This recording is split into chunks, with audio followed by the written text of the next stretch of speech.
Hello বন্ধুরা, কেমন আছো? আশা করে ভালো আছো। তোমরা থামেল দেখেই বুঝতে পেরেছো আজকে এই ভিডিও তোমাদেরকে দেখাবো। হ্যালো ফ্রেন্ডস, সবাই কেমন আছেন? তো আজকের ভিডিওটা হচ্ছে গিয়ে যারা হোয়াটসঅ্যাপ ব্যবহার করেন তাদের জন্য।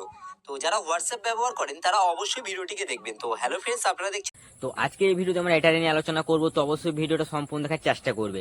সম্পূর্ণ না দেখলে কিন্তু বুঝতে পারবে না, এই জন্য তোমাদেরকে বলছি ভিডিওটা সম্পূর্ণ দেখবে যাতে বুঝতে পারি। তো হ্যালো বন্ধুরা, নতুন হয়ে থাকলে চ্যানেলটা সাবস্ক্রাইব করে পাশে থাকবে। দেরি না করে ভিডিওটা শুরু করি। হোয়াটসঅ্যাপ যে আমরা ব্যবহার করি, হোয়াটসঅ্যাপের অনেক কিছু সেটিং বা অপশান আমরা জানি না। তো সেগুলো যারা যারা জানেন বা যারা জানেন না তারাও দেখবেন, ঠিক আছে? দেখে জিনিসগুলো শিখে নিন। সিম্পলি আমি এর জন্য হোয়াটসঅ্যাপে চলে যাব, গিয়ে আপনাদেরকে দেখিয়ে দেবো, ঠিক আছে? তো হোয়াটসঅ্যাপে যাওয়ার পরে আমাদের দেখুন, হোয়াটসঅ্যাপে ঠিক স্লাইড করলে সাইডে একটা অপশান আছে মাই স্ট্যাটাস বলে। তো এখানে আমরা সুন্দর সুন্দর স্ট্যাটাস ভিডিও দিতে পারি বা কোনো ফটো এখানে যদি ক্লিক করি আমরা স্ট্যাটাসে এগুলোকে দিতে পারবো, ঠিক আছে? তো আমরা নিশ্চয়ই সবাই এটার সাথে পরিচিত আছেন, ঠিক আছে? যে যার মতো পছন্দ মতো স্ট্যাটাস ভিডিও দিয়ে থাকেন। তো এই দেখুন, একটা স্ট্যাটাস ভিডিও দেওয়া রয়েছে। তো যাই হোক, যে যার পছন্দ মতো স্ট্যাটাস ভিডিও এখানে দেন। তো এই ক্ষেত্রে কি হয়, যে আমাদের ফ্যামিলির কেউ বা যারা হোয়াটসঅ্যাপে রয়েছেন, বন্ধু বান্ধব অনেকজন আছে, তারা আমাদের এই স্ট্যাটাস ভিডিওটাকে দেখে ফেলে বা ফটো যেটা দিয়ে আমরা দেখে ফেলে। সেই ক্ষেত্রে কি হয়, আমরা অনেক প্রবলেমে পড়তে পারি। কিন্তু এখানে আমি আপনাদেরকে একটি উপায় দিতে পারি, যে এখানটা করে দেখুন থ্রি ডট অপশন রয়েছে মাই স্ট্যাটাসে যাওয়ার পরে। এখানে থ্রি ডট অপশন রয়েছে, এখানে ক্লিক করবেন। তো দেখুন স্ট্যাটাস প্রিভেন্সি বলে লেখা আছে বা প্রাইভেন্সি বলা হয়। তো যাই হোক, এখানে স্ট্যাটাস প্রাইভেন্সিতে ক্লিক করবেন।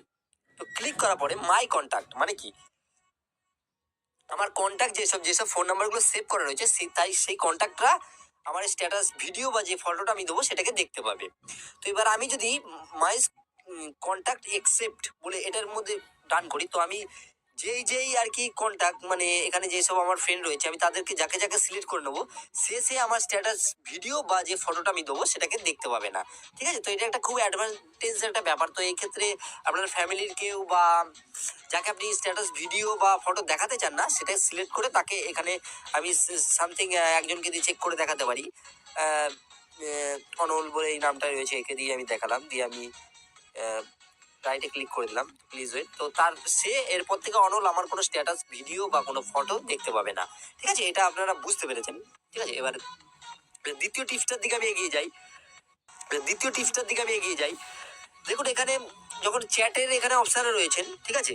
সেক্ষেত্রে আপনি যদি ইচ্ছা করেন যে কোনো একটি মানে চ্যাট বক্সকে আপনি সবসময় ওপরে রেখে দেবেন, ঠিক ওপরেই থাকবে সেটা, ঠিক আছে? যে যতই মেসেজ করুক না কেন তার চ্যাট বক্সটা সবসময় ওপরেই থাকবে। সেক্ষেত্রে আপনি যে কোনো একটা প্রোফাইল চুজ করে নেবো। এখানে অনন্যা বলে আমার একটা আর কি ফ্রেন্ড রয়েছে। তো তার নামটার উপর ক্লিক করার পরে এখানে দেখুন একটি অপশন আছে পিন বলে, এই দেখুন একটা চিহ্ন রয়েছে।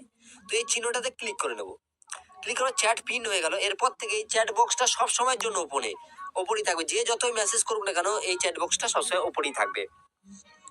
তো এটা হচ্ছে একটা টিপস। তো আরেকটা টিপস আপনাদের বলি, অনেক সময় অনেকে বলে যে হোয়াটসঅ্যাপ হ্যাক হয়ে গেছে, হোয়াটসঅ্যাপে অনেক প্রবলেম দেখা দেয়, যে হোয়াটসঅ্যাপটা মনে হয় যেন কেউ এক্সেস করছে, এরকম প্রবলেমের মধ্যে অনেকেই পড়েন।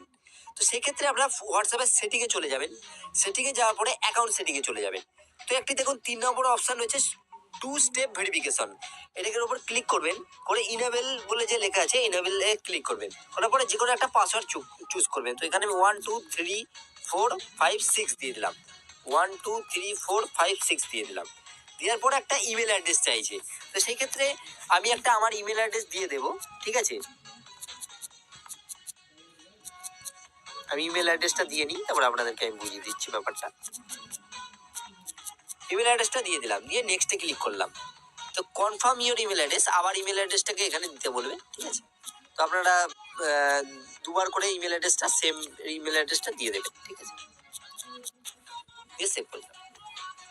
তো এটা করলে অ্যাডভান্টেজ কি হবে, যে আপনার ফোন নাম্বার দিয়ে কেউ যদি হোয়াটসঅ্যাপ ওপেন করতে যায় তখন তার হোয়াটসঅ্যাপটা ওপেন হওয়ার পর একটা পাসওয়ার্ড দেখাবে, এই যে 1 2 3 4 5, এই পাসওয়ার্ডটা দিলে তবেই হোয়াটসঅ্যাপটা ওপেন হবে, না হলে ওপেন হবে না। এটা একটা দারুণ অ্যাডভান্টেজ, ঠিক আছে?